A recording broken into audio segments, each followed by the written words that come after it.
Good morning, good morning. It's now Thursday, the 9th, I've got to think about that, in September, and I've relocated to the spare room today. I got in contact with the GP office yesterday, so I've got a wee appointment scheduled with my GP to speak to him on Monday, and he's waiting on hearing back the track and trace, so he might not be in work tomorrow, so he's got it all happening. Got to remember, doctors are just normal people too. I spoke to my respiratory nurse Louisa yesterday about this pain, and we're going to get a DEXA scan ordered, which is a bone density scan. I really do have a feeling it is my bones. This is such a new pain and it's not going anywhere. It's catching my breath as well. So this bed that I'm on just now is nice and soft. My couch is nice and soft, but this is even softer. So this is where I'm going to stay today. And I'm home alone, so I've been told to have my MECs alarm. So here it's here, proof. I've got it right beside me. Because I'm home alone. Dylan's moved out now. He was in and out yesterday getting stuff, and then he's like, oh mum, I need a sieve, I need this. So my boy's away. So it was snotters and tears yesterday. Oh god, here I go again. So these drugs make you emotional. It's terrible. I was even greeting on the phone to my nurse because she was being nice to me. And I was like, didn't be nice to me. It gets me all upset. So the plan today, I wish I could just do something with my arms. I did have a win actually. I went in the shower and I says to my carer this morning, because Danny starts at 9 today, so he was away by the time she came in. We'll leave the lorazepam outside the door on the radiator cover, and I'll shout you if I need you. I wasn't lifting my arms up, and they sort all the shower and everything, so I've basically just got to get in it. And I managed to wash myself and get out and stuff. It was a bit painful, but I didn't go into spasm or anything, so that was good. That was really good. I was so knackered, I couldn't be arsed going in the shower. But I knew I needed to because I just smell.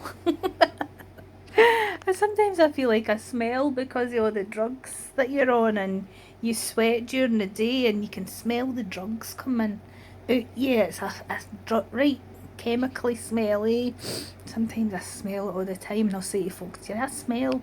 And they're like, no, you didn't smell. But you need to have a wash, definitely. And I need to, obviously, could pick an infection up for myself and my own bacteria, so keeping clean is very important.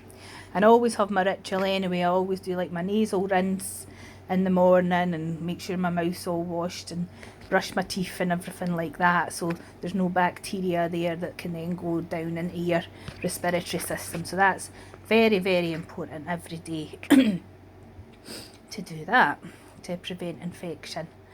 The day, I don't know what I'm going to do. I've been watching that clickbait, and I think I've got a couple of episodes left of that. It's actually been really good on Netflix, so I've been watching that, so I think I'll watch a bit of that.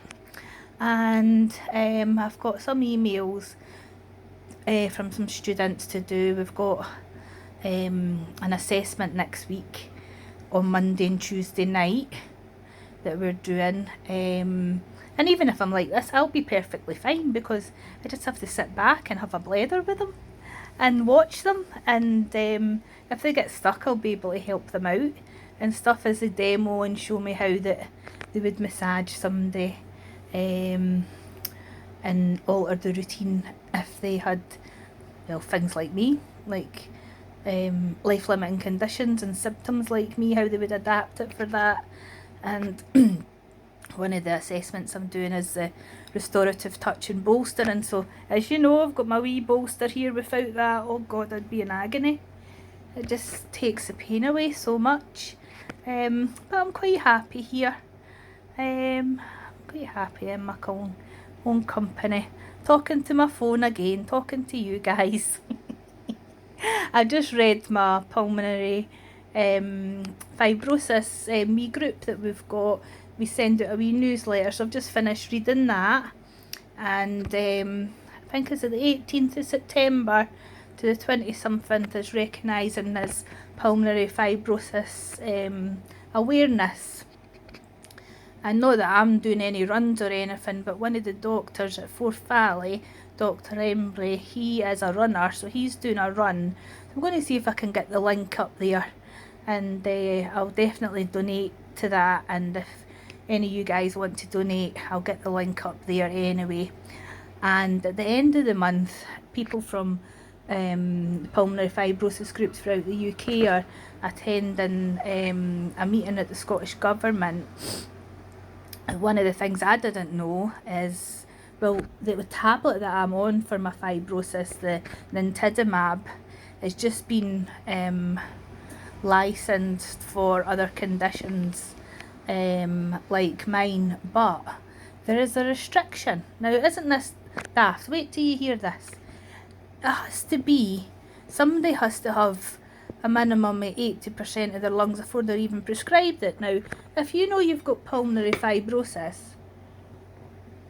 the quicker you get on the tablet, because the tablet doesn't solve, like reverse it, it'll halt it, it'll slow down the progression. The quicker you go on it, the better.